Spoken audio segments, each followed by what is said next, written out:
We welcome everybody that is in attendance, and we welcome our newest member of the board, Jen DeSantis. So thanks for volunteering to serve. So we'll get right into it. So again, this is the September 1st, 2021 meeting. The virtual meeting protocol. Staff will control the slides displayed throughout the meeting. Applicants, staff, board members, and members of the public should give their name first whenever speaking. Applicants and members of the public must be sworn in before speaking for the first time. Only attendees who have registered to speak before the deadline at noon today may speak during the meeting.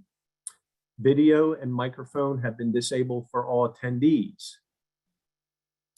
Attendees will only be given the capabilities to speak when they are called on during the public comment period. Board members who need to recuse themselves from voting will be temporarily removed from the meeting and readmitted prior to addressing the next agenda item. If the board needs to go into executive session, they will call into a separate conference line, and all video and audio on Zoom will be temporarily turned off until they are ready to return to the regular meeting. Chat obviously has been disabled for anyone. And of course, this meeting is public and is being recorded. With that, I'll hand it off to our chairperson, Joel Adrian. Thank you, Eric. This is the September 1st, 2021 meeting of the City of Charleston Board of Zoning Appeals Site Design. Present are Ruthie Ravenel, Kelvin Yuji, Jennifer DeSantis, Paula Murphy, myself, Joel Adrian. Present from the planning staff is Eric Schultz. I don't see, and Lee Batchelder. And then we also have, present from the committee is Mr. Jeff Webb. These proceedings are being recorded. We ask that those who speak identify themselves for the record. We will conduct this meeting in usual fashion. First, receive information from city staff about the application and their recommendation. If the recommendation is favorable and no one objects to the application, usually the Board of Zoning Appeals treats the matter as being uncontested and passes it as a matter of course. If, however, the city recommends against the application or there is opposition to the application, we treat the application as contested and hear from the applicant and anyone else who is in favor of the application. Next, we hear from anyone opposed, followed by a short rebuttal from the applicant. We then close the public hearing portion of the meeting for that particular application and open discussion for the Board of Zoning Appeals members only. We will then make a decision to approve with conditions, or deny the application. The Board of Zoning Appeals Site Design has the authority to do three things. 1, hear appeals to decisions of the zoning administrator. 2, grant special exceptions, a fact-finding function of the board. And 3, grant variances to the zoning ordinance if the application meets the hardship test outlined in section 54.924 of the ordinance. The board may deliberate and make a final decision on a matter by a majority vote of members present at the hearing and qualified to vote, provided that not less than a quorum are present and qualified to vote. For a variance to be granted, the Board of Zoning Appeals must make the following findings. A, that there are extraordinary and exceptional conditions pertaining to the particular piece of property. B, these conditions do not generally apply to other property in the vicinity. C, because of these conditions, the application of the ordinance to the particular piece of property would effectively prohibit or unreasonably restrict the utilization of the property. And D, the authorization of a variance will not be a substantial detriment to the adjacent property or the public good, and the character of the district cannot be harmed by the granting of the variance. All right, very good. Go back to you, Eric. Thank you, Mr. Chairman. Order of each application. Chair announces each application followed by staff presentation and the recommendation. Staff will call on the applicant to present their application after being sworn in by the chair. Staff will open the public comment to receive comments from registered attendees in favor, first spoken, then written. Each speaker will be sworn in by the chair. Staff will then recognize the registered attendees for public comments in opposition after a speaker is sworn in, first spoken, then written. Staff will recognize the applicant for a short rebuttal. And then, of course, the chair will then close the public comment period and begin board discussion. Providing comment, if you submitted to request to speak on an item before the deadline, staff will call your name when it is your turn to speak and enable your microphone. Your microphone will be disabled after you are done speaking. You may only speak once for each item, and you must state your name and address for the record, or you will not be permitted to provide comment. Board discussion. Following public comment period, board members can make comments, ask questions, and make motions. After a motion and a second, board members will vote aye in favor or nay not in favor. If the vote is not unanimous, the chair will poll each member for their vote. The chairman shall announce the vote on the motion and the final decision on the application. Again, if the board member needs to recuse his or herself, he or she will be temporarily removed from the meeting and placed back in the meeting at the start of the next agenda item. And again, if the board needs to go into executive session, they will call into a separate conference line, and all video and audio on Zoom will be temporarily turned off until they are ready to return to the regular meeting. So with that said, there have been no deferrals or no item withdrawn. So we have basically a 4-item agenda tonight. Okay. I guess we will start with item A1, and for this item, Ms. Jennifer DeShantis will be recused, but it is approval of the minutes from the August 4th, 2021 meeting. Is there any discussion on that, or does someone have a motion? A motion to approve the minutes. All right, Paula, that was you. Yes. All right, is there a second for that motion? Kelvin Hugie, second. Okay. And then I am just gonna ask everybody that's in favor, say aye. Aye. Aye. Aye. Is there anybody opposed? Okay, this motion is approved. It's 5-0. And we'll go on to our next item, which is going to be A2. And that is 75 Chadwick Drive. The application number is 210901A2. The TMS number is 421-0900-019. Request a variance from section 54.327 to allow the removal of one grand tree. It is zoned SR1. Okay, this is 75 Chadwick Drive. This is obviously a deferral from, I believe, the 2 months ago. 2 months ago. That's correct. So July, and the board asked the applicant to go do a little more investigative work and provide additional information. So I basically will go through the same presentation, and then I have a couple additional slides that the applicant provided. So this is the original application for the July 7th meeting. Single family lot on Chadwick Drive, zoned SR1. You can see it's just a lot in that South Windermere neighborhood. Here's an aerial view. 2 trees were applied for. I'll discuss the Bradford pear, but the tree in question is a bald cypress.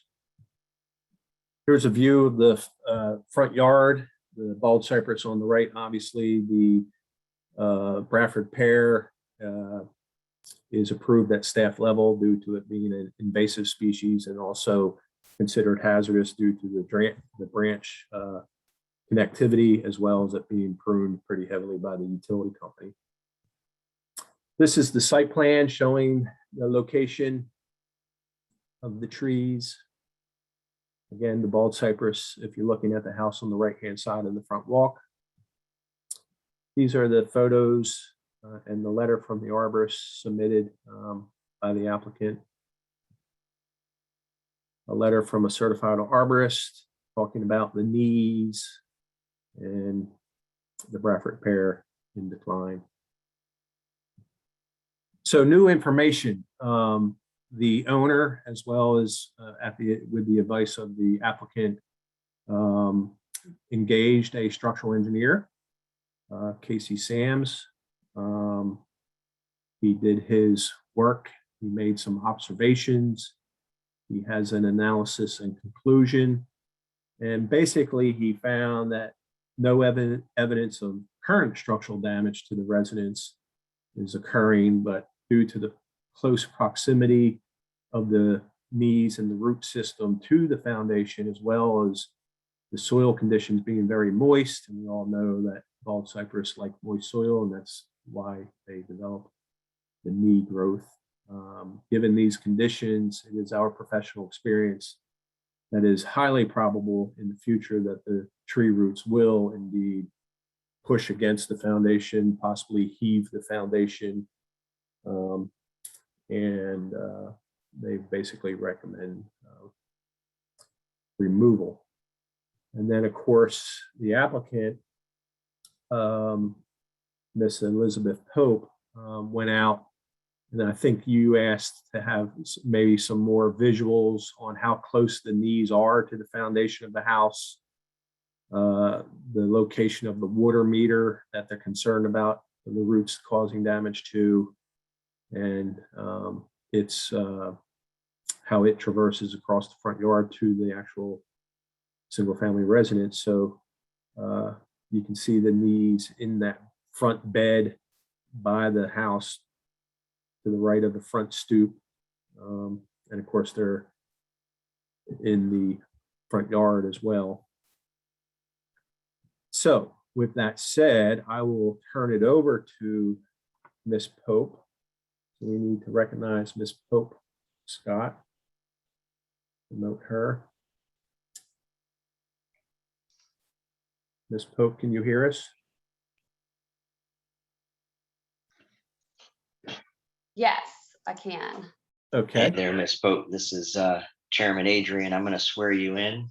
Okay, And then if you would state your full name and your address for our record, okay? I will. You swear to tell the truth, the whole truth, nothing but the truth, so help you God. I do. Right. I'm Elizabeth Pope. I am at 17 Clemson Street in Charleston, 29403. And I've come back to let you know that we did do everything that was asked. We got the structural engineer to come, and you know, he did say it is in close proximity to the front curtain wall. And he did go under the house, but it has the plastic barricade on the ground. And so he was unable to see if they were popping up. But I did want to let you know that measured to the north, the roots are, let me see, 48 feet away, 50 feet to the north and up to 48 feet away to the east. That is how far they're spreading. And as bald cypress trees grow rapidly, we have a survey that was done in 2019 that showed that tree is 19 inches and it's now 28. It's 60 feet tall. It is just going to grow and get larger. And what the structural engineer, when he's met with us, he said these knees being as close to the house are going to hurt the house foundation. I was asked to do a site plan showing the percentage of the yard being covered by having pop-up knees on it. And that is 2,400 square feet. And the front yard is 3,760. And so 64% of the front yard has the knees popping up. I did say when I tried to dig to figure out what the pipe was, because we were asked what the material was, there are actually knee roots where you see in that top picture at the meter. And I had a landscaper dig for me this week, and it is a copper pipe.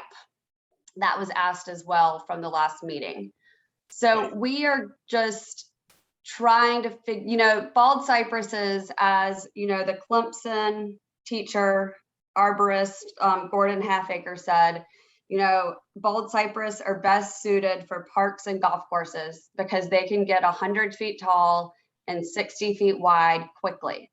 And as we've seen this tree from 2019 be 19 inches, and now in 2021, it's 28 inches, and it is at the house foundation and it is at the water line.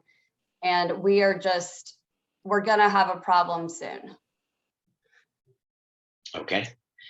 All right. Is there anything else that you have? No, and just, to keep in mind that the trees grow 1 to 2 feet a year, and where this house is in close proximity to the marsh, the knees grow higher and more, and they grow much faster being that close to water. And as you can see in the top left picture, that water is there. Just after, a little bit of rain, and it's just the neighborhood of South Windermere. And we are just really trying not to have their water line damaged or their house foundation damaged, and would be happy to plant another tree or trees and do tree mitigation, but just trying to not have a problem when it could be solvable now. Okay. All right. Is there anybody else that wants to speak in favor of the application? Mr. Chairman, nobody registered to speak in favor. Anyone opposed? Nobody. I do have one comment, and it came through our Innovate, and it's a general comment for all the applications on the agenda. It was sent in by Vanessa Pedersen, 313 Hook Lane, Mount Pleasant, South Carolina. And the submitted comment says this: we've had too much development, too much paving, too much tree removal in Charleston. Grand tree removal should be denied. So that will be read into each application tonight. But other than that, no other individuals registered to speak. Okay, then we're going to close this application to the public. So with that said, with go that ahead. said, if you recall, staff recommendations are as follows. I wanted her to present her findings and add the additional information, but as per the previous meeting, the Bradford Pear is determined to be hazardous due to the branching configuration and the attachment. And so that's a non-issue. So it's really a variance to remove one grand tree. If approved, must plant 25 caliber inches of native canopy trees on the lot in the form of 2.5-inch caliber trees, and make a contribution or make a contribution to the city street tree program. And I think Ms. Pope alluded to, her proposed landscape plan, and maybe a couple trees can be added to the landscape, but not maybe all 25 inches. So she'll present a landscape plan for staff review and approval, and then the residual inches can be in the form of a contribution to the city street tree program. All right, thank you, Eric. So before I actually close it, Ms. Pope, do you have any issues with the staff recommendations or conditions? I do not. Okay, thank you. Now we'll close the application to the public and be open to the board for discussion. And I think that I'll start. I think that when I saw the provided site plan that showed the 64% of the front yard is impacted by this tree and those knees, to me that's the hardship I'm going to go on, is that it's rendering the front yard useless to an over majority of it, and that's just unfortunate. So I think that personally I'm in favor for the removal. I do think that we should specify that at least, maybe at least half of those mitigated inches show up on the property, because they can pop one in the back corner where that item's getting removed, and one where the Bradford Pear is, maybe the tree shows up there and we get a couple 6-inch trees or something. I don't know.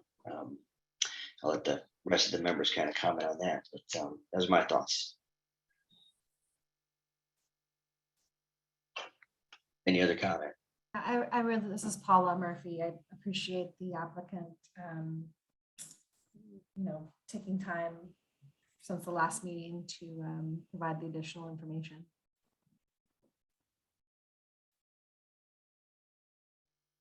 Right. Calvin or Ruthie or Jeff, any thoughts since you heard this last time? I'm inclined to go with the staff recommendations and make a motion to approve. So before we make that full motion, any other comments from members? I appreciate the additional work. This is Kelvin Hughes. I appreciate the additional information that the applicant provided. I think it shows the hardship that she is under. And I would support the motion by Ruthie Ravenel. Okay. All right. Jeff, anything, or even Jen, do you have any comments on this application? No, I do not, Adrian. Okay. I do not either. Okay, fantastic. Well, then Ruthie, if you want to make your motion. I will move to approve with staff recommendations. And who would like to second that motion? I'll second. All right, I'm going to give that to Mr. Eugene. And then everybody, if you're in favor, just say aye in favor. I in favor. I am in favor. I in favor. I in favor. Aye in favor. And so it is unanimous. So there's nobody opposed. So this is approved 6-0. And thank you, Ms. Pope, for working with us. And we look forward to seeing what is replanted. Thank you. I will get that to y'all. And I really appreciate you deferring and letting us know what you would like to show. Thank you again. Okay. So we'll move on to our next item, which is going to be item B1, and that is 20 Earhart Street Medical District, the application number 210901B1. TMS numbers are 46015011017 and 0233027. As requested a variance from section 54-327 to allow the removal of 2 grand trees. Request a special exception from section 54-327 to allow the removal of 2 grand trees. Request a variance from section 54-327 to omit the 15 protected trees per acre requirement. It is zoned LB. Okay. This is the application submitted, the property owner being Medical University. The applicant is an engineering firm, but a local civil engineer has basically taken the lead on it, but Michael Mark will be present to speak. Baker Engineering is the engineering consultant on this particular project with MUSC. And this explains, and there's an exhibit that will follow. Obviously, MUSC is trying to construct, or is in need of constructing, a cogeneration plant to be not so dependent on other systems if a event were to happen here locally in Charleston. So obviously the university charged their lead consultant to do a feasibility study and a study on where to build this facility. And they looked at option 1, option 2, option 3, and option 4. And each of the options that weren't selected presented issues, obstacles, things were in the way that maybe were tougher to overcome. So they finally settled on this site. Again, this is the variance test and how they. So it really encompasses, it touches, basically all the properties there. 2 in particular, property line will be abandoned to build the facility. But that block is zoned LB. The large L-shaped structure is the, I forget its named, but it's basically, I think, the psychiatric hospital, and then some other supporting university structures and buildings, offices. So these 2 structures here will be demolished, and you can see the trees that are in close proximity to these structures. I'll let the applicant again explain why this site was chosen. So that's a view looking basically east, southeast. This is a view looking directly east. Here's an exhibit that shows the sites that they considered. Again, all of them had issues or complications over the site they selected. So tree survey, there's a couple of, I don't know if they're historic structures, but structures that appear to be residential in nature. And obviously the university has grown up around those. They're the structures that front on B Street. And then obviously there are structures that are, have been recently built by the university and what have you. And there's an existing electrical station due south, and that's part of the reason for this site being selected. I would consider these trees probably volunteer trees. I don't know, maybe 2 were planted in the recreational yard associated with the psychiatric hospital, but I would assume based on fence lines and what have you, that these were volunteer trees. This is a blow up of the trees considered for removal with the existing structures. This is a site plan with the new structure. So the 2 buildings go away and then they build this rectangular structure, which will actually be close to 100 feet tall due to the cooling towers and the mechanical systems inside to generate power. You will be able to drive into the structure, have a little parking area, but quite a large, tall building. Maybe not so large in footprint, but tall. Again, this is just a blow up of that. I add these slides, for this purpose to help you better understand. So we have 2 elm trees and 2 laurel oaks. They're mislabeled on this plan. They are laurel oaks. The live oaks are laurel oaks, not live, but the 2 elms are elms. And then you have a 20-inch laurel oak and a palm tree. This is the evaluation by the consulting arborist. Again, Natural Directions consulted and provided the information. Obviously, they truth the tree to true species. So you're dealing with 7, 8, 9, 11, and 10. So you got elms, laurel oaks.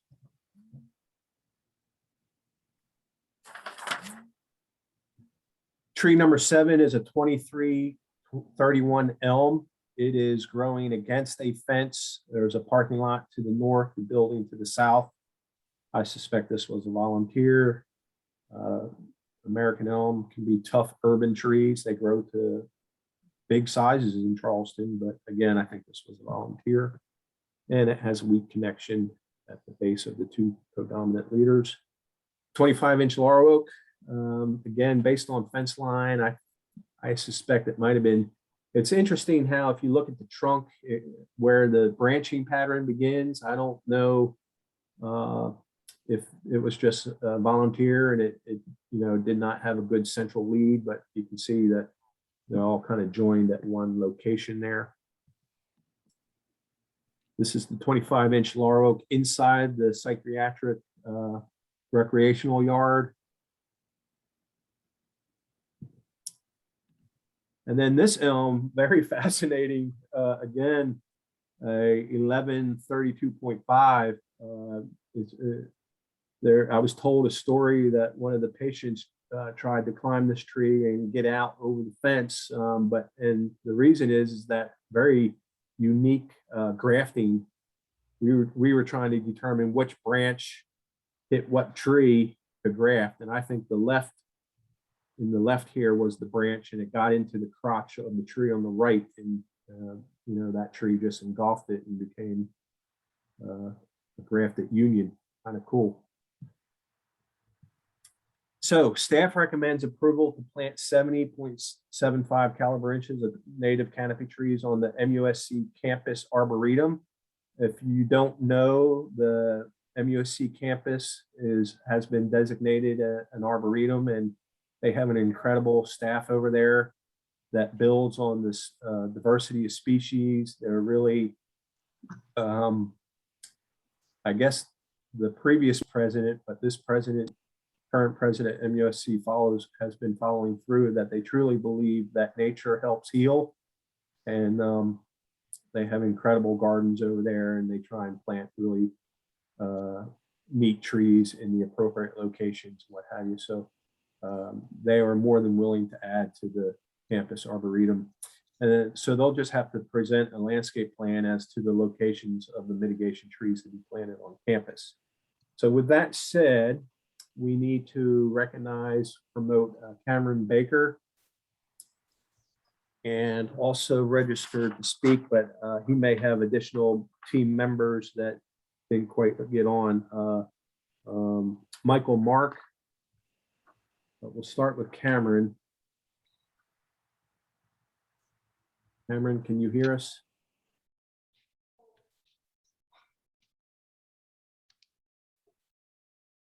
Cameron, can you hear? Cameron, can you hear us? Hey, Eric, can you hear us? Oh, yes. Okay. Yes. We Yeah, could lost you our introduce volume. One your- moment we had to If you could. apologize. We had everything working, then it switched us out when we got promoted to panelist. Okay. Well, Okay. I don't know who may be in your room or other members of, if you can name who you think is going to speak, we'll promote them. If not, if they're all in the same room, the chairman will do his thing with swearing you in. Cameron, is everybody in your room, or are there other people that need to speak? Want to just try to come back in, or just, you want to just grab the laptop? Yeah, let's try this. Come on. Uh-oh. Cameron, are you still there?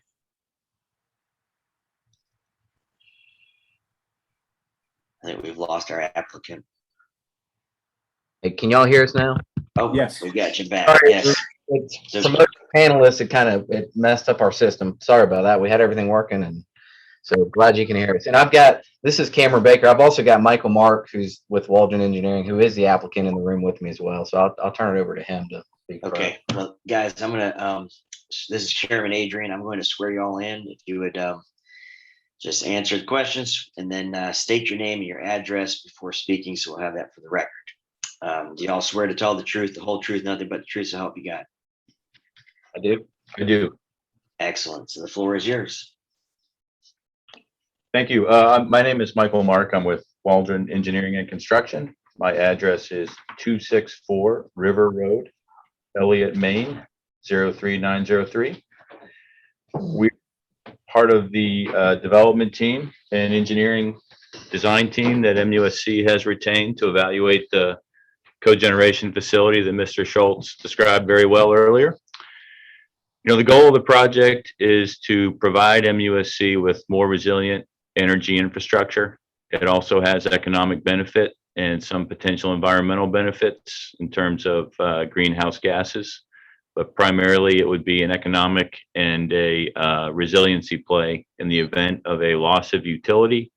This plant will be designed to stay in operation and power critical services at the hospital, and it will provide both electrical power and steam at the same time, and that's what makes it more efficient than buying utilities from a more conventional approach. As Mr. Schultz mentioned, we did evaluate 4 or 5 sites with the university. There were others that were initially more attractive. We tried to make them work. There's a surface parking lot north of the site we're recommending. We thought was going to be good because of its adjacency to the existing Dominion Energy facility, but MUSC has, I believe, plans already in motion for a vertical parking structure there and maybe some additional services to the campus that would be displaced. And we also learned that that location, the height that would be required by our facility would block helicopter flights to an adjacent heliport. So that was and also the thermal updraft from the cooling towers and such. So that was kind of a problem. We looked at expanding the central energy plant, which is site 2 on the graphic. There's not enough space there after our analysis to fit the equipment that we needed. It's also a lot more remote from the various existing thermal energy plants on campus we would be interconnecting to. And it's also a lot relatively more remote to the electrical infrastructure that we need to interconnect with. Sites 1 and 4 were considered. Both of those are more encumbered by protected trees than the site we're looking at. We did start with a larger plant footprint initially. you always start with, you know, what do we need? And you try to be conservative and maybe oversize it a bit. We've gone through several months of right sizing to shrink the footprint as much as we feel we can. As Mr. Schultz indicated, it is a tall structure vertically. Part of that is because we've tried to consolidate the footprint. At one point, we were looking at a bigger footprint that would have potentially taken more trees, and we feel we've whittled it down about as tight as we reasonably can at this stage of design. And one of the key elements of our submission is that we are located along the major electrical corridor for the campus. The Dominion Energy Substation is just north of us, and the primary electrical power feeds to the campus along Earhart Street.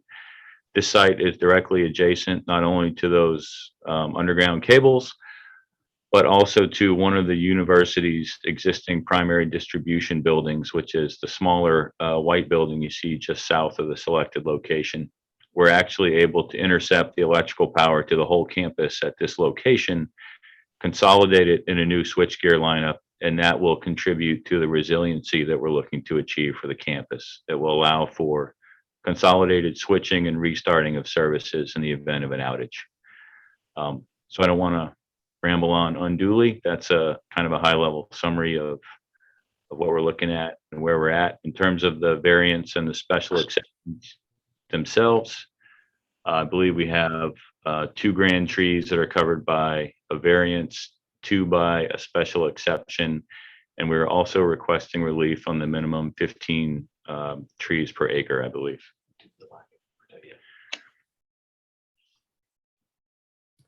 That is All right. correct. Just for the board members, the elms are a category 4 tree, so they're a special exception. They're the trees Okay. in the building footprint. And then the laurel oaks, one on the foundation and one just outside. But due to the constructability and the needs to build the structure and its crown. And then of course the palm and the laurel, 20-inch laurel oak are the protected trees. Okay, thank you, Eric. If that's all the applicant has, is there anybody else that was registered to either speak in favor or oppose this application, except other than the letter? That's correct. I just have the one written comment submitted by Vanessa Pedersen, 313 Hook Lane, Mount Pleasant. We've had too much development, too much paving, too much tree removal in Charleston. Grand tree removal should be denied.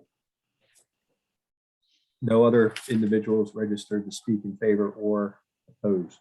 Okay, then we'll close this application to the public, and it'll be open to the board for discussion and questions. I think the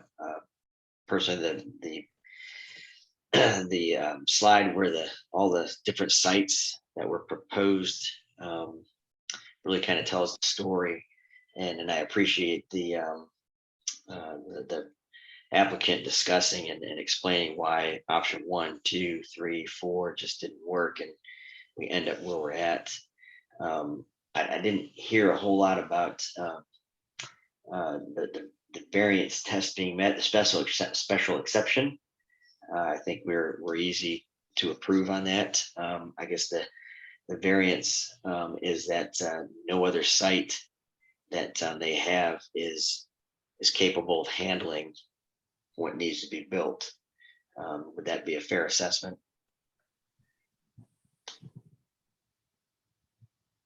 Is that a question back to Yeah, Cameron? that'd Michael? be a question back to, either to the applicant or even to you, Mr.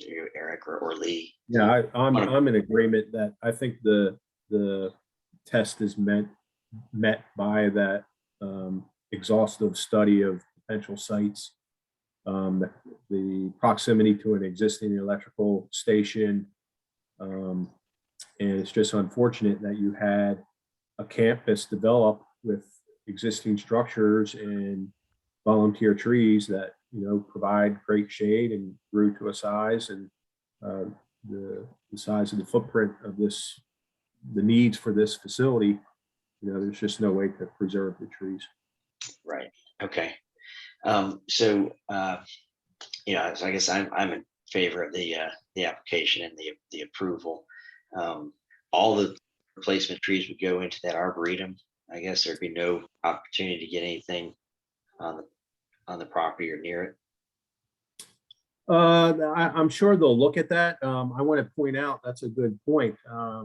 They are really creative. If you look at this building, the soil volume that's provided in front of that building, and I'm not sure what's in that building and what it's used for. I assume it's office, but you know, they get very creative. They use Colomer, I believe that's a Colomer fruitless sweet gum that the Arboretum folks were able to attain and add to the diversity. And, you know, and then you have a couple of, you know, Italian cypress or whatever there, but throughout the campus, they'll be able to plant the inches for sure.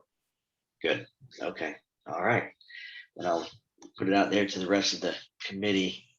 If anybody has any questions or comments, let's go ahead and make your voice heard.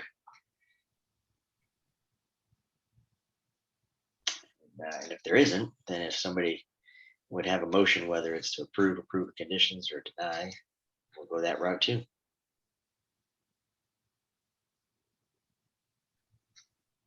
Joel, this is Jeff. Unless anybody has any other conversation, I think I see the hardship and think the test is met. I would move for approval with staff recommendations. All right, thank you, Jeff. I don't see that. It doesn't seem like anybody else has any questions. So is there a second to the motion for approval by Mr. Webb? Paula, All right, so we'll have it seconded by Ms. Murphy. So the motion is for approval with staff conditions. And if everybody would just say, actually, I'll ask the question, is there anybody that is opposed? If you're opposed, say nay, not in favor. And if no one is opposed, if everybody would just say aye in favor one at a time. Aye in favor for Mr. Adrian. I in favor, Ruthie Ravenel. Okay, I in favor, Jeff Webb. all right, I in favor, Kelvin Hugie. excellent, I in favor, Paula Murphy. excellent. I in favor, Jen DeShantis. Thank you. So we are approved at 6-0. And we'll go on to our next item. The next item is item B2. It is this F Street, application number 210901B2, TMS number 46004041118. Request a variance from section 54.327 to allow the removal of 2 grand trees. Request a special exception from section 54.327 to allow the removal of 2 grand trees. And request a variance from section 54.327 to omit the 15 protected trees per acre. I feel like I'm repeating myself. Exact same. Okay, this is Zoned F Street. MU-1WH. Sorry, Eric. That's fine, thank you. This is the application. The property owner is the city of Charleston. The applicant is Forsberg Engineering. The property was recently rezoned to MU1 WH. So that was a recommendation by the city and ratified by city council to allow a higher density on that site. You can see here that F Street kind of dead ends into the parcel. It's bound by what used to be the railroad that came down the center spine of the peninsula. And then of course you have the overhead I-26 and the 17 ramps. And then to the west, you have an existing housing authority, a couple of existing housing authority properties which provide affordable housing units. So I believe, I may not have the history exact, but it may be that the applicant can verify, but I believe this was a parcel that was at one time owned by the railroad. And when the low line concept came online and the city negotiated the purchase of the low line, this land came with it. And then it was, a line was created to create the lot. And of course, the city retained ownership. And to meet the needs of our housing crisis, it's proposed to have a structure built on it that would provide affordable housing units. So there is something I have to discuss in just a moment. This is a view at F Street. You can see the elevated portion of I-26 and the 17 ramps. The billboard does exist and will remain, and it's a wooded track. You can see kind of cow paths where people move through the area by the railroad. This is a shot taken from King Street. Again, Housing Authority structure, and the wooded area behind is the site. And you can see how the curve in the property line is forced by the elevated highway. So this exhibit shows, this is a true survey, and it does show 2 trees on the fence line plan north, if you will. Those trees were approved at staff level. The reason being is that this is a contaminated site. There is soils that have 2 chemical contaminations, substances, and we viewed it as exempt to remove those trees because the soil basically underneath those trees has to be excavated and then a clean fill brought in to clean up that site, and that's a government agency. So, and it's being driven and supervised by SC DHEC. So those trees were reviewed and reviewed by legal, and because it's a government agency performing a cleanup, those trees. So we have the 4 trees on the south side adjacent to the parking lot. On June 11th, myself and Trey Litton with Forsberg Engineering went out and looked at the trees and verified that 2 are sycamore trees, one's a laurel oak and one is a live oak. So this is his exhibit with the trees shown being contemplated tonight, and then the outline of the building footprint, and then the other protected trees. A few of those protected trees will be removed with the soil cleanup process, but then there are others that have to be removed due to this site plan concept. So you'll have F Street will be continued as a driveway and tie into the Housing Authority parking lot and driveway system. There will be a very handsome and well done plaza, main entrance to the building. And then the building is designed such with the central corridors to, meet the unit count. And then this will have a very significant and important relationship with the low line.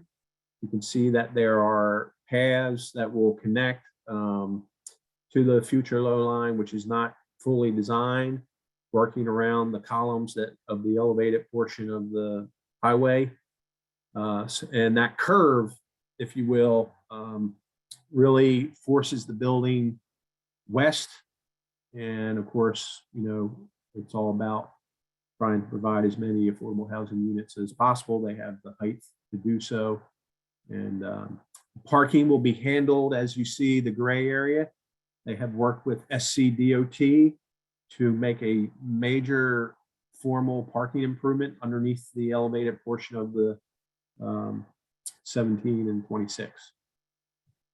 This is a close-up, again, showing some of the path system, the way the front entrance will work, its relationship with the existing Housing Authority pathway connections.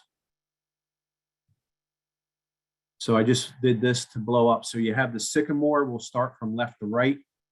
25-inch sycamore, 40-inch sycamore, 29-inch laurel oak, and then the live oak is actually on a fence line and is leaning into the open area by the elevated portion of the highway. So there is your 25-inch sycamore grade B. Here is your 40-inch sycamore. It's a triple stem, very weak included bark connections at the base, hence its grade being C. The laurel oak is probably the best out of the four, maybe arguably with the live oak, but we'll see in a minute. Anyway, the site seems to be wet. It has a little depression to it, hence the great and robust looking buttress roots on this laurel oak. And then the live oak, again, there was a fence line, I guess a controlled access type fence when the railroad owned the property, what have you, or even the highway. It's growing now the base of that basically and leans into the open space to the south. I graded it B, but you could argue that it's a C with a significant lean. And there, that's a photo that shows how it's off plumb. So with that said, a letter from our housing director, housing and community development director, Gianna Shaw Johnson, wrote a letter. The Department of Housing and Community Development advises its support for the low-lying affordable housing development site. This development will provide 55 units of affordable rental units for individuals and families earning from 30 to 80% of the area median income. The city of Charleston is providing funding and the land to accommodate construction of this project.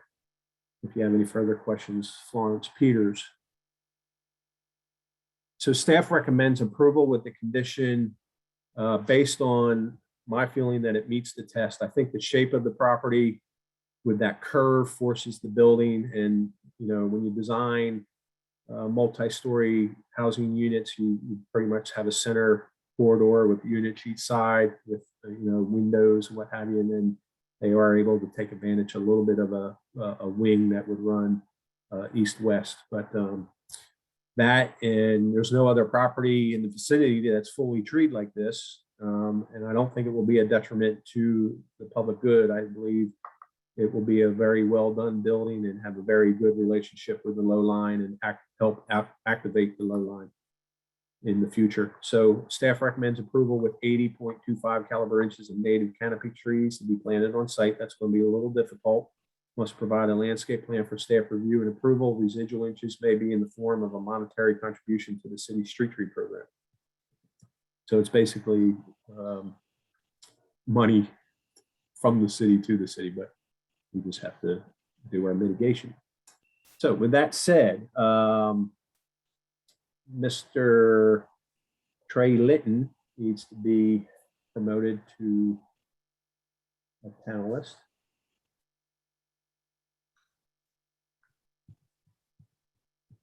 So back to the. All right, Trey, Trey. can you hear us? Good evening. Hey, Trey, this is Chairman Adrian. Is there, and Trey or Eric, is there anybody else that's speaking other than Trey? I do not see anybody else registered. Trey, do you have anybody else with you? Robinson Villa with NHE, which is the partner with the city of Charleston. He has told me he has signed up and is on the phone to join, but he's listening in. Okay, so that must be the 5792 number. Yes. Okay, we can promote him. Scott, please. What's his name? Robinson.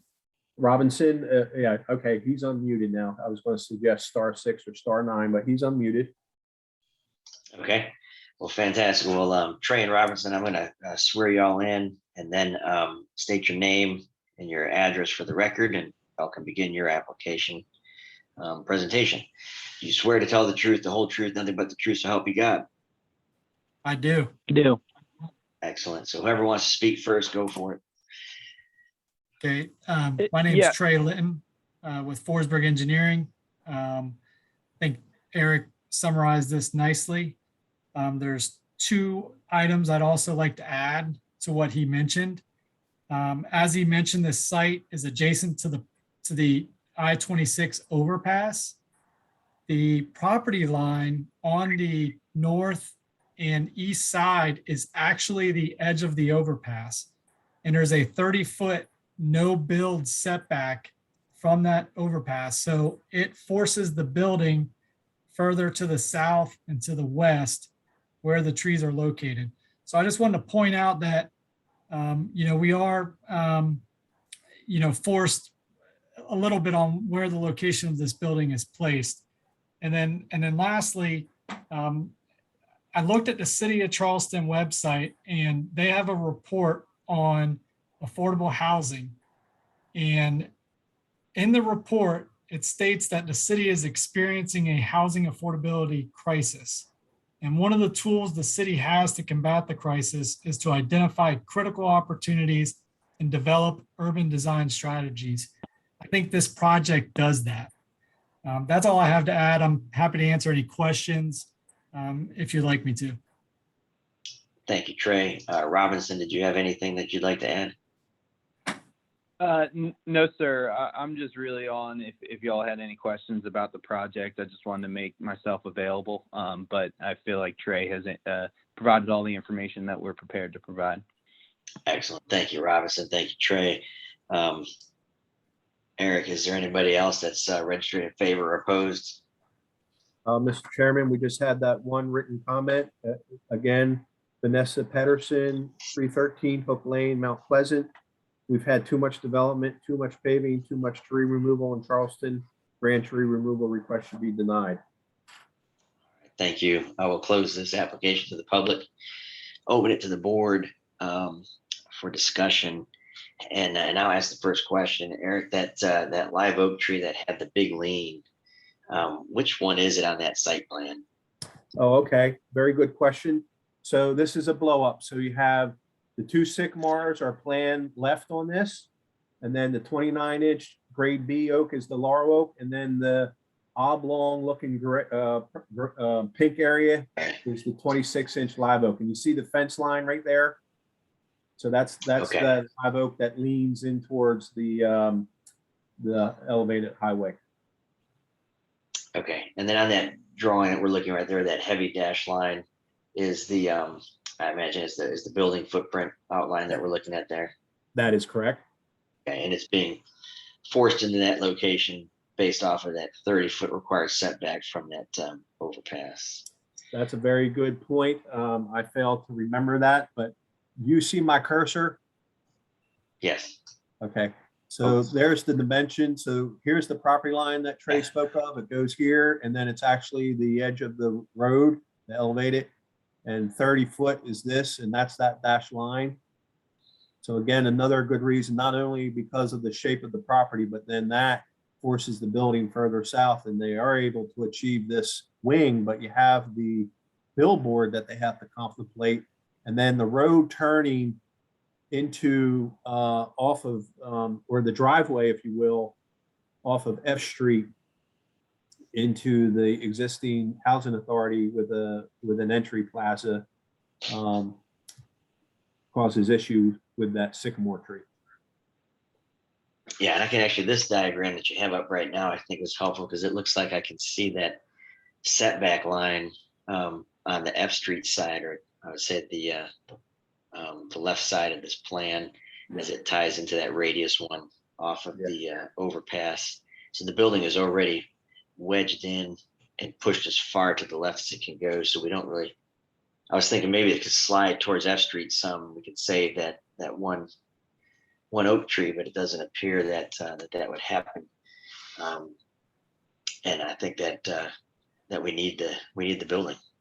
We need the housing. So I'm in favor of the application.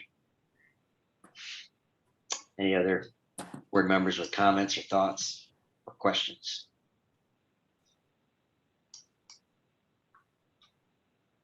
This is Ruthie. I'm strongly in favor of any affordable housing and density when it's placed in a location like this. It's a very logical project for this area, and I would love to see it built. I'm in favor.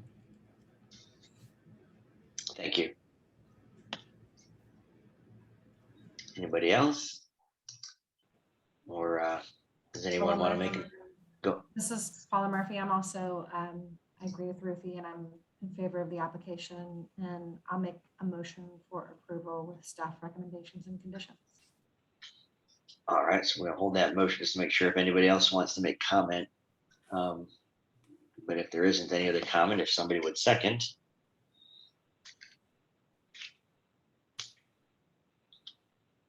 I'll second. This is Kelvin Hughes. All right, Calvin. So we have a motion on the floor for approval with staff conditions by Ms. Murphy, seconded by Mr. Yuji. And I was trying to get the roll thing to be easier. I'm just going to read the names and go through it like I used to, because I think that's simpler. So if you are in favor, say aye in favor. If you're opposed, say nay. Mr. Webb. Aye in favor. All right, Ms. Ravenel, I in favor. Mr. Yuji, I in favor. Ms. DeShantis, I in favor. excellent, Ms. Murphy, I in favor. and Mr. Adrian is also aye in favor, so it's approved 6-0. So we thank you for your time and application. And we will go Yeah. Thank you. to our final application for the evening, which is item B3. Is Maybank Highway. The application number is 210901B3. Our TMS number of our numbers 279000055 through 057. Request a special exception from section 354-327 to allow the removal of 3 grand trees. Sorry, request maybe I'm going to start this over. Requested variance from section 54-327 to allow the removal of 3 grand trees. Request a special exception from section 54-327 to allow the removal of 14 grand trees, and request a variance from section 54-327 to allow a reduced landscape buffer zoned DR6. And I apologize about my little mental freeze. Eric, it's back to you. Okay, very good. Thank you. This is the application, the owner being Middleburg Communities LLC, applicant Dangerfield Engineering and Surveying. This does involve 3 parcels, as you see here. They're angular, so they're not perpendicular to Maybank. They're long and narrow. I'll discuss some other site constraints in a minute. Recently went through a rezoning process, which again requires public hearings and city council ratification to DR6. I found this interesting. The applicant provided a 1994 aerial photo. I will try to do my best and use my cursor if you can see it. So the properties are about right in here going up. This is a interesting cross island canal, if you will. And then the properties are right about in here.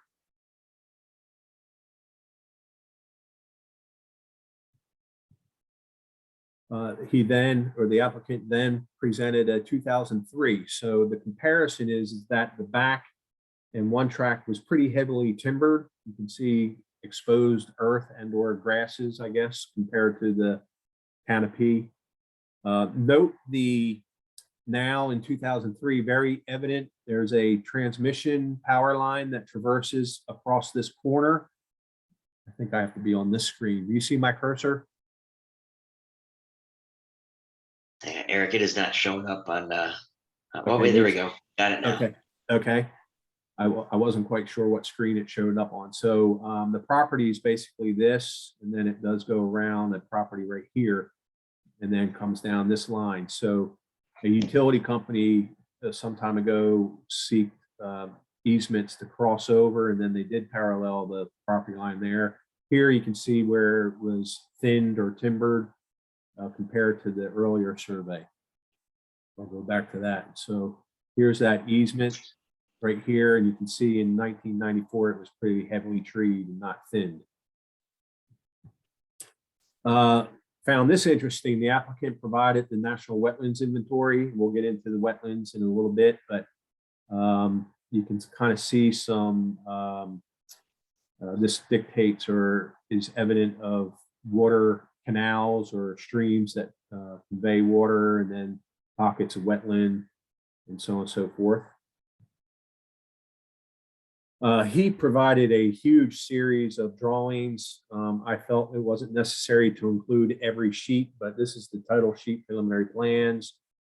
This talks about the unit count, the parking, the tree assessment list. And then you get into the actual survey. So I did include those starting at Maybank Highway. You can see his where the surveyors cut lines or survey lines, and then how they picked up existing trees, moving further back into the property, contours, existing ditches, and then finally to the very rear and the easement is shown.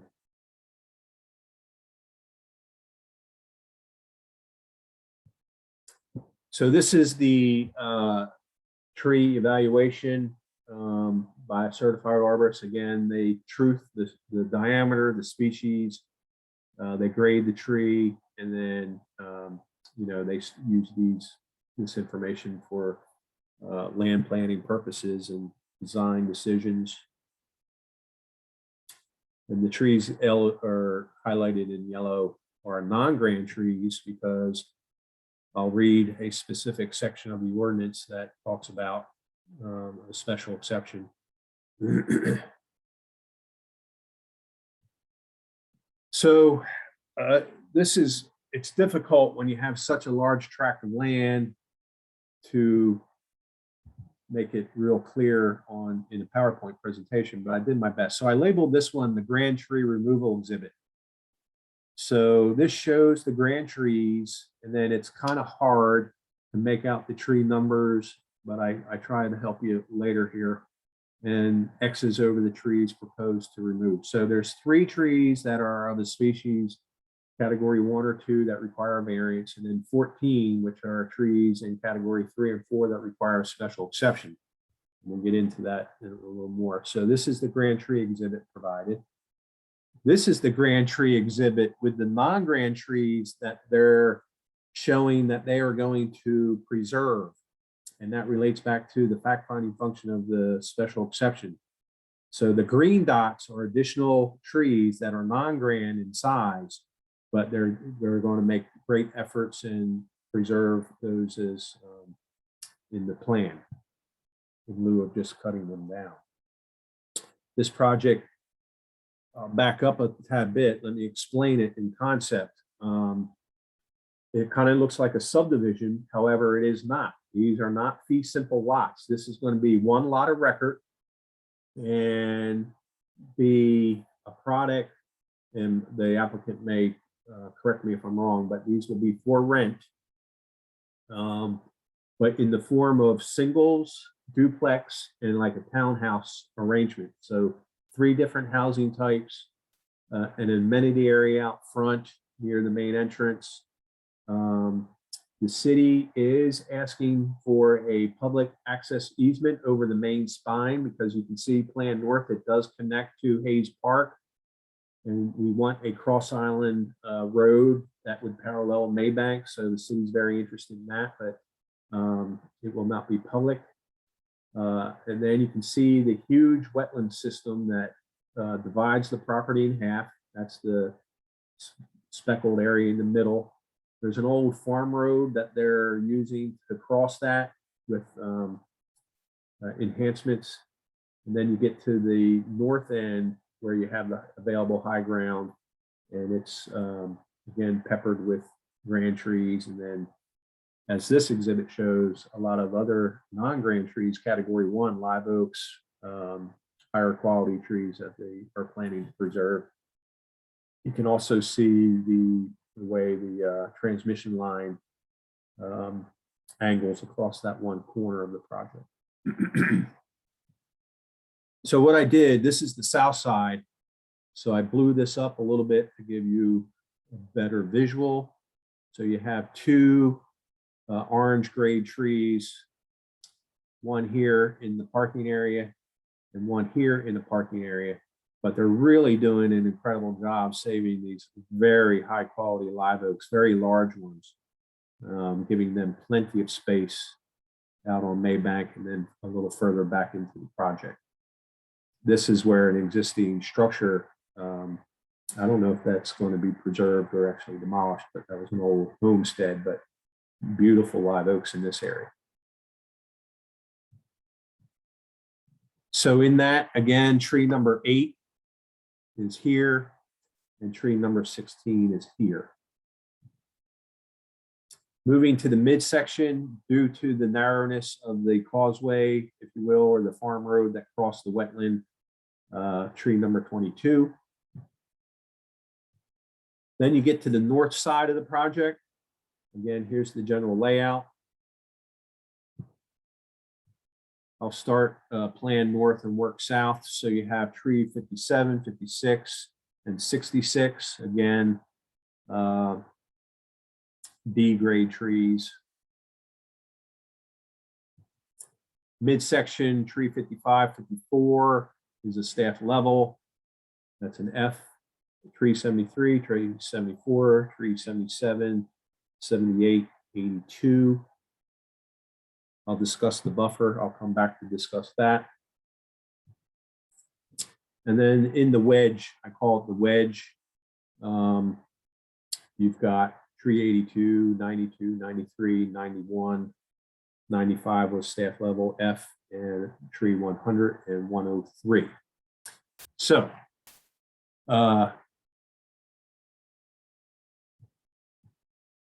here is the tree number as it relates to that site plan. Again, tree number 8 was a black cherry that was out front. It's a 3-stem black cherry. 16, a water oak. Decay included bark. The elm, storm damage, broken top. 26.5 water oak, storm damage. So you can go down the list. The one tree that I'll come back to is tree 91, 899 live oak grade C. I'll talk about that in a minute. The other request is the landscape buffer. So if you recall, the city went through a process to zone to DR6. I'll zoom back up. I'm sorry, I have to do this. But the adjacent zoning is SR1. So when you think of this as a multifamily tract or development against SR1, a 25-foot landscape buffer is required adjacent to those property lines. So that's hence the request for a reduction in that.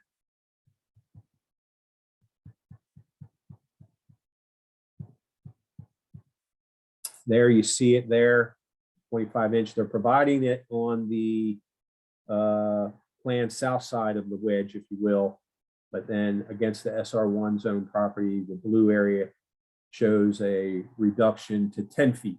So not a total reduction, but due to the linear fashion of the road, preserving higher quality trees in the stormwater facility, pushed everything toward that line.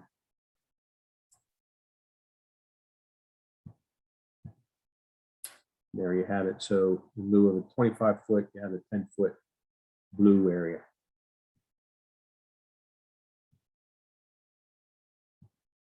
So tree save photos. These are some of the example of the live oaks that are out toward the front. Massive live oaks, large crowns. Didn't even want to start to begin about introducing buildings in around these trees. So they did, I think, a really good job to stay away. Again, they need help. They need to be pruned and cleaned up, but they're phenomenal live oaks. These show some non-grand trees, category 1 live oaks, but they're not 24 inches that they're proposing to save throughout the development.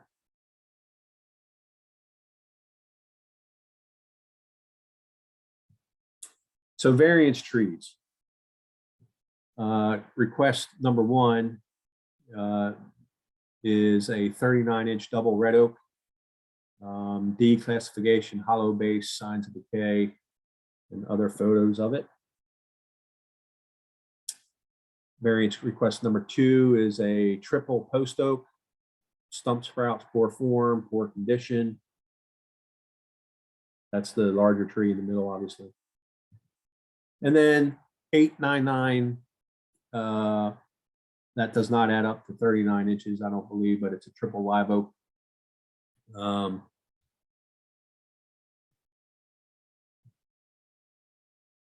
C classification, fair condition. Special exception trees.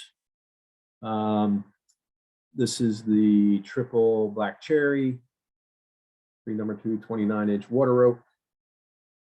You can see how it was grafted and there's no space, so it's really maybe 2 codominants grafted together. 30-inch elm. You can almost see the included bark running down the center of the 2 codominant leaders. 33-inch, oh, I'm sorry, the elm is the left. The water oak is D classification, D crotch, with the included bark. Tree 5, double water oak, scarring from maybe equipment, what have you, hollow core. Again, tree 6, triple water oak. Center stem is dead, but you have 3 radiating around from it. 39 triple water oak. You can see water actually pooled in the union of the 3 codominant leaders. Tree number 8, special exception, quad water oak. 4 unions, connections. 35-inch triple water oak. Tree number 9 requests. Tree 10, 39-inch quad water oak. Tree 11, double water oak. Tree 12, water oak, scar at the base. 49-inch triple water oak. And a 38.5 water oak. Again, you can see oozing and not a good sign in that union between the 2 codominant leads. So Carl Brady, our council member representing District 5, shot this over to Jennifer in the mayor's office this morning. She then forwarded it to me, so I included it. Dear Board of Zoning Appeals Site Design members, my name is Carl Brady. I am the city council member who represents District 5, which includes Johns Island. I have had many constituents reach out who, along with myself, are extremely concerned about the development on your agenda, requesting variances to remove 17 grand trees from their development along Maybank Highway. As you know, grand trees are part of what make our Sea Islands a great place to live, work, and raise a family. They add to the unique sense of place that makes Johns Island special.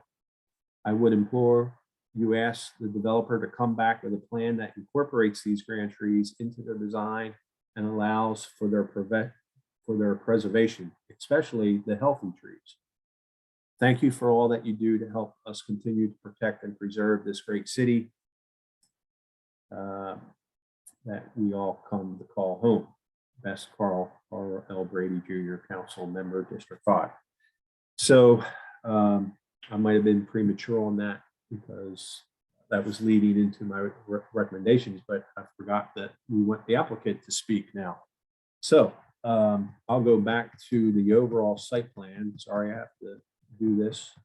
If you have any specific questions as you ponder this, let me know and I'll go to a slide that you may want to see up close. But with that said, John Dangerfield, yeah, go ahead. So Eric, did we not want to hear your recommendations for the applicant? Oh, yeah. Oh, I'm comes sorry. in? Yes. Yeah. I'm sorry. Silly me. I was leading up to my recommendation. So that was the letter or the email from Council Member Brady. So keep in mind that I asked you to remember the live oak, even though it's an 899 live oak, that would be tree 91. In my opinion, they're doing a great job in pod 10, preserving some non-grand trees in a tree save area, and of course the stormwater facility behind it. I feel this tree is close enough that it would be it would enhance that pod, and I think it could be achieved by spreading units apart. Maybe they contemplate switching out a couple of single or duplex units for single family attached units in an area that there are no trees to kind of make up for maintain their number count of units. But I just feel that there could be a little more work done here to get outside that protection zone. It's a relatively vertical live oak, even though it's triple, but I think it would just enhance pod 10. So that will be talked about here.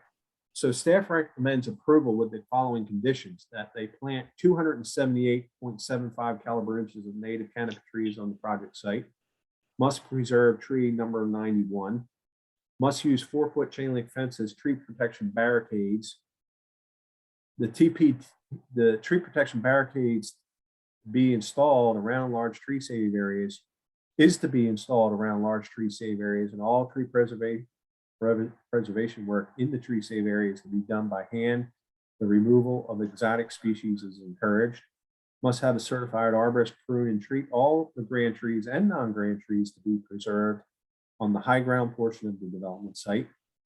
Must provide a native plant backyard landscape for the edge along the common northern property boundary in lieu of the full landscape buffer width, and must provide a future connectivity location to the adjacent parcels. This is something that we've been talking with the applicant about. I threw it in as a condition because there are some other developments occurring since we've last talked on Johns Island that it may be critical to get a connection on the north side as well as the east side. But they are making that connection to the north side as I described. And this will be determined via continued conversations with the planning division. So there are my recommendations. Thank you. I just want to point out, and if you excuse me for just a minute here,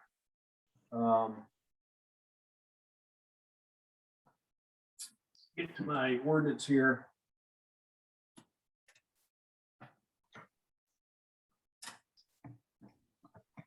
I should have been better prepared, but it's behind me. So I just want to talk about the special exception here. The removal of grand trees shall require approval of a variance, except for those trees listed under category 3 and 4 in section 54-331, which shall require approval of a special exception where the board finds that the grand tree is in poor health, that the removal of the grand tree to allow protection of a specimen tree as defined herein, which would otherwise be removed if the grand tree is saved, or that the grand tree is located within a proposed building footprint, street, road, driveway, drainage way, or parking area, and no other reasonable design or economically reasonable alternative exists to save the tree. So I just wanted to remind you again, I'll float back up top here, that when I walk the site, and particularly on the north end, and that's where the higher concentration of requests to remove grand trees are. And you can see, their location. And again, this area we believe was timbered. You could possibly argue that these trees are stump sprouts, that the tree, the mother tree, if you will, was cut, and these are stump sprouts and allowed to grow over this amount of time.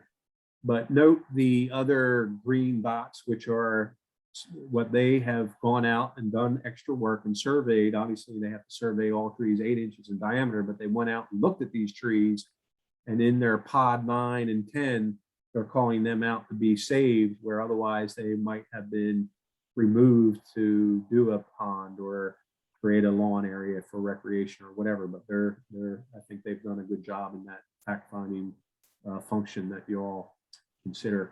So I just wanted to point that out in that section of the ordinance. So Thank you. I will go back up to now we can engage John Dangerfield.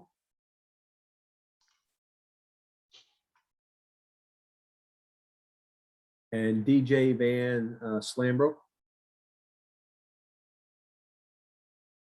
John, can you hear us?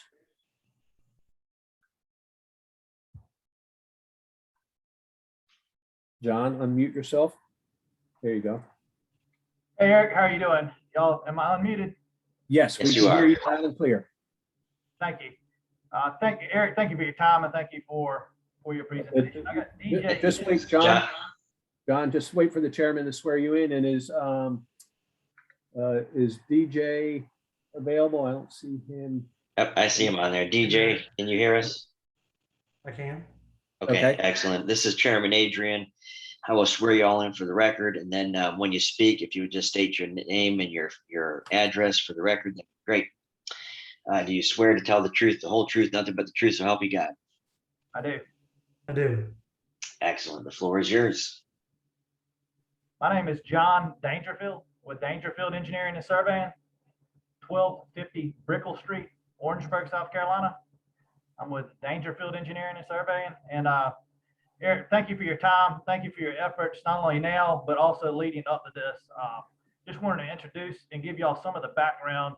This project, really, we started looking into this back in September of last year. Middleburg Communities is the one that is doing this development.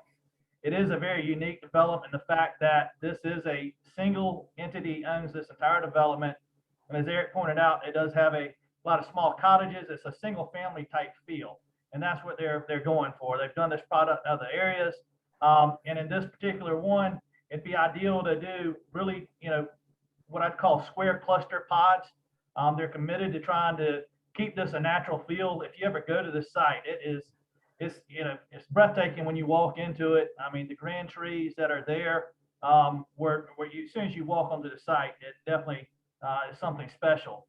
So when we walked with it with Middleburg originally, they went ahead, before we even started schematic planning, we went out and did things out of order. We went in and did a complete grand tree survey before we even started doing the schematic planning. We took the grand tree survey, we then walked it with natural directions and Eric and looked at it, and then started our schematics. We went through numerous iterations to come up with where we are at now. And through this, Eric did a great job of presenting it. I just want to kind of run back through a few things. As far as the extraordinary conditions, we do feel like this is a rare opportunity with the number of trees that are on the site to do a development.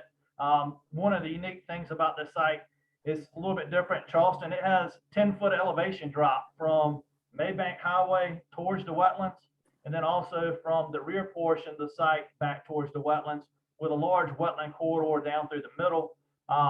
Middleburg is committed to saving those wetlands. We're having to do a little bit of fill just to widen that road out to get emergency passage, but they're committed to doing all they can on the site. One of the other things that's in the stormwater special protection area. So I'm just trying to point out a few of the things that we're having to deal with and work around. And as Eric's pointed out, this site was the rear portion of this site was timbered in the late 90s. When they timbered it, what's happened and what we're seeing and looking at this with natural directions, a lot of these are stump sprouts. So you have a lot of them that we're seeking special exceptions for. You look at them, they're multi-stemmed, they're grade D trees. These trees aren't in the best of health, and this exhibit that's up on the screen now points that out. So what we did, rather than trying to look at some of the grade D trees, we saw these are category 1 trees, the trees with the lighter green. That's a category 1 tree. They're in certain pod areas. We felt that it was better from a standpoint when we looked at these trees versus the grade 1 trees to try to save a better class tree that's nearing a grand tree status, but it's a lot better shape. It's a better category. And as a previous applicant stated, you can see how quickly these trees are growing. So that's what this, we wanted to point out that we are doing a lot of effort. We are asking for special exceptions in that rear portion of the site, but we are saving some really good trees that are nearing that grand tree status. So that's, just some of the things we wanted to point out and reiterate to staff.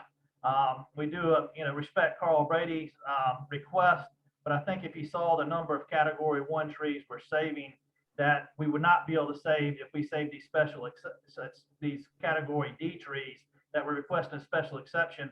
We would then have to go back in and take out a number of these category 1 trees. We respect Eric's decision and recommendation. We support that. But that's really addressing things from the tree variance and special exception request. From the buffer variance, again, to reiterate, that area right to the north of us, it is all wetlands. So we are asking for a reduction in that buffer. However, with this being a stormwater special protection area, it's unlike that area will be developed right to the north of us. So I think there will be a natural buffer there. In addition, as Eric pointed out before, we're considered multifamily, but this site really has a single family feel. And it's unique in that they're more single family cottages, duplexes that are not large footprints. So it really is, even though it's considered a multifamily, it's designed like a single family, and it has that single family feel. So that's, I think Eric did a great job. I don't want to go through and rehash everything that Eric has said, but just wanted to point out some of these other points. And again, we had 103 trees, grand trees that we were originally going in and looking at.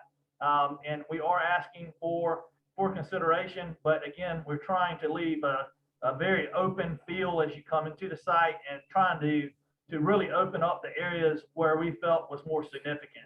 And then also save what we feel are better category 1 trees in lieu of these, what we call stump sprouts. But thank you for y'all's time. And if y'all have any questions, feel free to ask me and I'll address them. Thank you, John. DJ, did you want to add anything? Sure, and I'll be brief. I mean, John, Eric said everything very well. The only thing I'll add is just, given the nature of the product, and we're really excited about just being primarily these detached cottages, really allows us to get creative with and flexible with our site planning and process. So John was exactly right. I mean, we went out and got the survey done, really let that guide our design.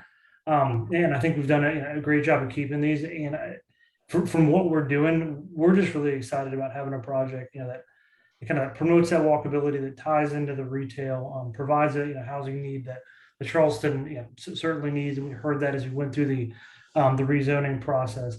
But to be able to do that at the same time, deliver a project that incorporates beautiful, I mean, some of these are 80, 90 inch trees from day one, I think it is a rare opportunity for us, and one that we're really, really excited about. But I'll leave it at that, and just truly appreciate the consideration. All right, thank you. Eric, do we have anybody else registered to speak or make any comments, whether in favor or against? Mr. Chairman, we just received that one written comment from Vanessa Patterson, 313 Hook Lane, Mount Pleasant. We've had too much development, too much paving, too much tree removal in Charleston. Grand tree removal request should be denied. No other individuals registered to speak for or against. Excellent. Thank you, Eric. I'm going to close this application to the public. It'll be open to the board for discussion, and I'll give it the first go here. I'll start out by complimenting. I think that I think the site plan is fantastic. I think they did a great job of identifying significant grand trees and preserving those. When you look and you see the number of B grade trees that have been kept. I do like the way the presentation was done. I wish Amanda was here to see the presentation because I think it's very thorough. Eric, I appreciate all those photos of the trees and the list. And That's actually John Dangerfield. I didn't. And I appreciate that. Yeah. That was very helpful. I do think that I agree, Eric, that we should save that one C grade live oak, because then I think we also are accommodating the comment from good golly, I'm missing the gentleman's name that wrote the letter in the email, the councilman that Councilman Brady. Yes, that we should do our best to save healthy trees, and that by far is the only healthy tree that's up for consideration. All the other ones look like they have significant issues. If we could, there was for the wetlands or for the buffer reduction, you can go. There was a blow up of the units, and then the setback. And that looks like it's there. So off the back of those units, and this might actually be a question for either John or DJ, the little gray box, is that like a little screen porch or a deck area that's coming off of the back of those homes? That's correct. Those are little patios. And those are 2-story townhomes up against that edge. And Okay. that's part of that variance request. All right. And so those say, when you say patio, I think something ground level, Is it 1 story, 2 stories? One-story patios on the back, but yes, Okay. ground level. Okay, because when I look at that, I mean, little patio going in, we still have lots of white space in between those little gray blocks, and that's going to be yard, which is going to sort of feel, it's not like it's the 2-story building being pushed right up to that 10-foot line. So I'm appreciative of that, and I think that the fact that there is just wetlands on the other side is going to prevent any real development coming up to it. So I'll be in favor of the application with staff comments, and I'll put it to the rest of the committee.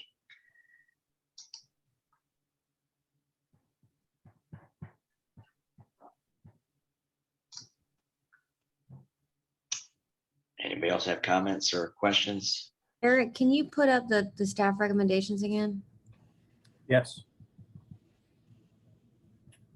So again, the tally of total inches does not include the live oak because that is number 2 to be preserved, tree number 1. Again, the way we arrive at that number, it's based on the category. So category 1 tree, if it were a live oak, you would replace it with 100% of the DBH inches lost. Category 2 is 75% of the DBHs lost. Category 3 is 50%. So most of the water oaks, you get 50% of their total inches. And then an elm, I think, was included in there, and a black cherry, a quarter of the DB inches. So my math comes up with a total of 278.75 to be planted on site. So, that's up to the developer. But if you were to take that, reach over for my calculator, if you were to just do a typical 2.5-inch tree, they'll be planting 111 additional trees on site. And I'm sure they'll do that anyway to make it a livable, walkable community as they're describing. I feel like this is a development because of the number of significant trees, grand and significant, they're keeping. When these homes are built, it's still going to feel like they've been there for several years, and then that'll help as these newly planted trees continue, start to grow and add to that lush canopy that'll be put back.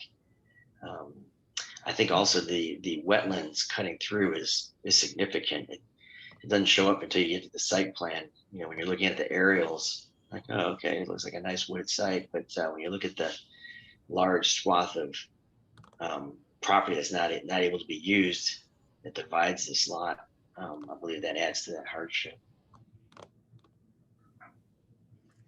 Thank you for the explanation. I'm a little conflicted, but I'm leaning towards being in favor of it just because I do think that, they've made some real concessions and they're saving a lot of trees, and hopefully those will, become grand and grow and flourish. It feels like a lot of trees to come down though, but I understand.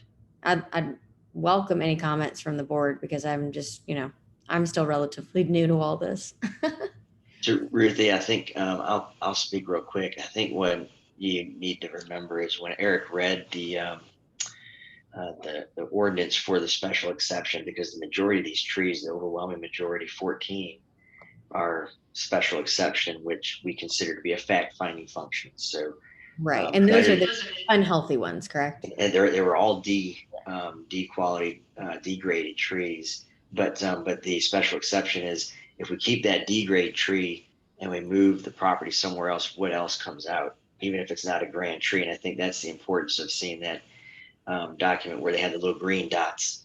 And so we take the special exception D out, but we are able to preserve these non-grand class 1 trees that will add twice as much value back to that development as that degraded water oak that's ultimately going to fail with the way the structure of that tree is. So really we have 2 grand trees to be considered for removal on a variance because we're saving that one triple trunk live oak.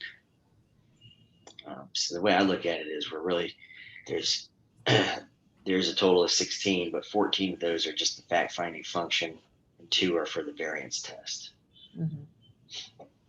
Well, this is Jen DeShantis. I just want to add to what you said. I mean, I agree with you. And I really appreciate the attention to the site conditions in the planning of this community. And I feel like it is absolutely correct to preserve the healthy trees and healthy groves of trees, no matter what the size of that is. So shifting the attention from we have to save a grand tree merely because of its size and not really paying attention to the health isn't a sustainable direction to take.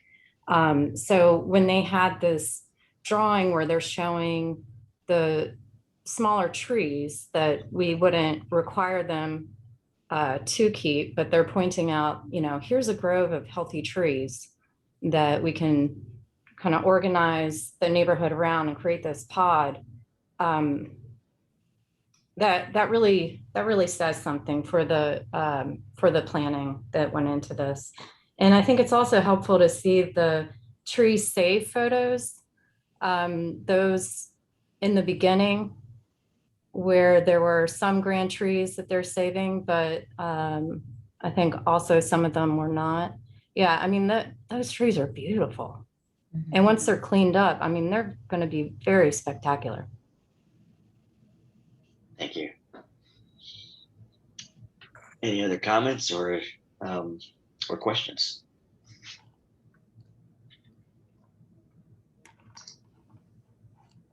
Then I'm going to ask if there's someone on the committee that would like to make a motion, whether in approval or not. So.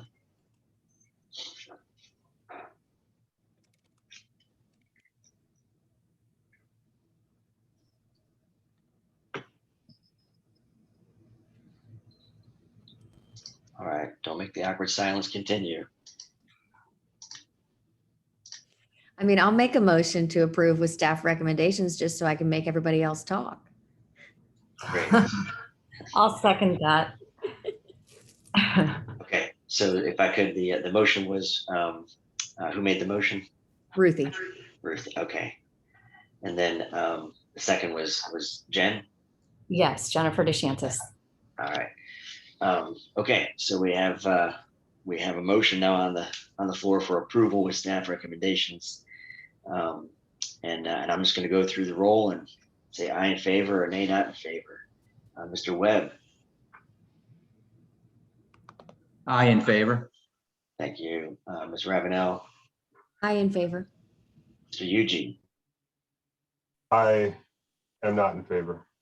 Okay, so nay not in favor. Nay, not in favor. All right, Shantis. Aye in favor. Ms. Murphy. I in favor. And Mr. Adrian is aye in favor, so it is approved 5-1. So we thank you, and that concludes the meeting for September 1st, 2021. Very good. Thank you. And then Eric, I think you want everybody to stay on for a few Yeah, minutes. I think Scott can shut us down, I think. Is that correct, Scott? You can shut us down, but keep us on?